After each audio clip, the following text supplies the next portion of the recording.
Try this workout if you want to be fit for the next racing season. You will do 5 cycles with no rest between the exercises, and as a first exercise, you will do 12 push-ups.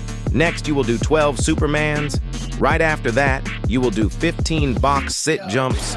Then you're gonna jump straight to 12 kettlebell cleans, and you will do both hands.